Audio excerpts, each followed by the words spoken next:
नमस्कार, मी साक्षी अनासाने yes Marathi news मध्ये आपलं स्वागत. पाहूया त्याच्या ठळक घडामोडी. शरद पवार गटाचा पक्षासाठी राष्ट्रवादी काँग्रेस पक्ष शरदचंद्र पवार नावावर शिक्कामोर्तब. आरबीआय कडून पतधोरण जाहीर. यंदाच्या आर्थिक वर्षात महागाई दर 5% वर राहणार. राज्यातील निवासी डॉक्टरांकडून संप माघार. राज्यातील आरोग्य क्षेत्रावरील संकट टळले. काँग्रेसने 40 जागा जिंकल्या तरी भरपूर होईल, ते आपल्या चुकांची शिक्षा भोगत आहे. राज्यसभेत नरेंद्र मोदी यांच्याकडून काँग्रेसवर टीका. देशातील प्रमुख शहरांमध्ये घरांच्या भाडेदरांमध्ये वाढ. 25 ते 30% होणार वाढ. नाशिकमधल्या ग्रामीण भागात मनोज जरांगे दाखल. समाज बांधवांकडून मोठ्या उत्साहात स्वागत. आता पाहूया ठळक बातम्या विस्ताराने. संघर्ष योद्धा मनोज जरांगे यांचा आज नाशिक दौरा आहे. नाशिक दौऱ्याच्या सुरुवातीला त्यांनी ग्रामीण भागात भेट दिली. ग्रामीण भागातील पिंपळणारे येथे ग्रामस्थांच्या वतीने भव्य स्वागत करण्यात आले. तसेच तळेगाव येथे देखील स्वागत करण्यात आले. जेसीबीच्या साहाय्याने फुलं उधळण्यात आली. 2 किलोची चांदीची तलवार तळेगावच्या ग्रामस्थांच्या वतीने मनोज जरांगे पाटील यांना भेट देण्यात आली. दिंडोरी तालुक्यात देखील क्रेनच्या साहाय्याने भव्य असा फुलांचा हार स्वागतासाठी ठेवण्यात आला होता. जरांगे पाटील यांनी खाली उतरून छत्रपती शिवाजी महाराजांच्या प्रतिमेला पुष्पहार अर्पण करून स्वागत झाले. त्यानंतर पुढे वणी येथील सप्तशृंगी गडाच्या दिशेने माननीय मनोज जरांगे पाटील हे रवाना झाले. एवढेच नव्हे तर पिंपळणारे, तळेगाव, दिंडोरी, लखमापूर फाटा, वणी येथे सकल मराठा समाजाच्या बांधवांकडून मोठ्या उत्साहात स्वागत करण्यात आले. यावेळी हजाराच्या संख्येने समाज बांधव उपस्थित होते. जरांगे पाटलांच्या येण्याने अनेक सर्वपक्षीय राजकीय पुढारी रस्त्यावर सरळ रेषेत उभे असल्याने एक चांगला संदेश समाजामध्ये देण्यात आला आहे.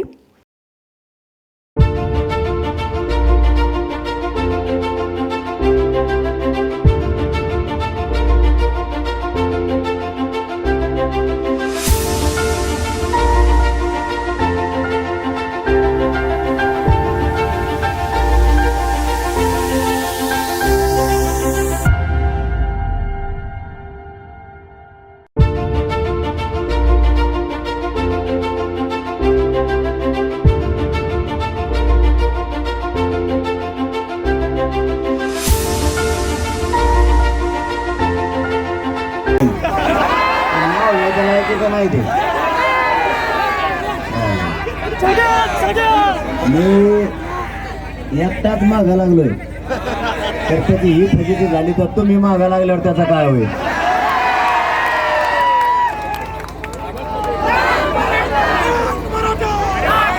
अरे यार मला डोचू नका ना तुम्ही. एक जण मागून लुटीतो, एक जण पुढून लुटीतो. प्रत्येक जण म्हणतो मा धाका लागत सगळं रेडी दे. आपण मायबाप मराठ्यांना ही लढाई जिंकली बरं. आता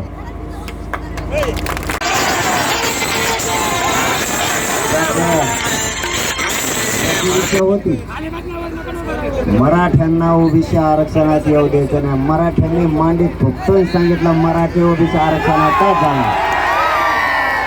मराठी कारण हा अंमलबजावणीचा शेवटचा विषय. आपल्या ग्रामीण भागात म्हणलं जातं हत्ती गेला आणि शेपूट राहिलं. आता शेपूट फेपूट काय नाही राहिलं.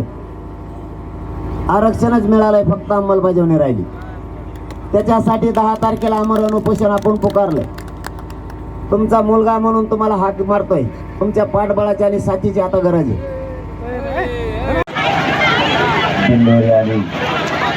परिसरातील जमलेल्या माझ्या तमाम मराठा बांधवांना माझा मानाचा विषय.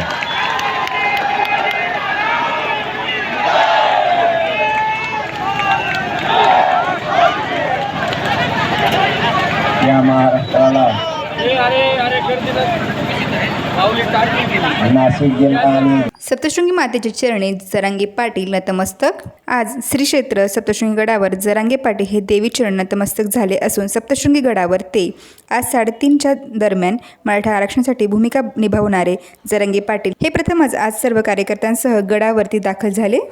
गडावरती आल्यानंतर आई भगवतीचे दर्शन घेऊन देवीच्या चरणी नतमस्तक झाले. यावेळेस मोठ्या संख्येने मराठा समाज बांधव उपस्थित होते. त्यावेळेस देवी संस्थांतर्फे त्यांचा शाल व श्रीफळ देऊन सत्कार करण्यात आला. यावेळेस करण गायकर, निलेश कदम, ईश्वर कदम, सुदर्शन दहातोंडे, नवनाथ आहेर सर्व कार्यकर्ते उपस्थित होते.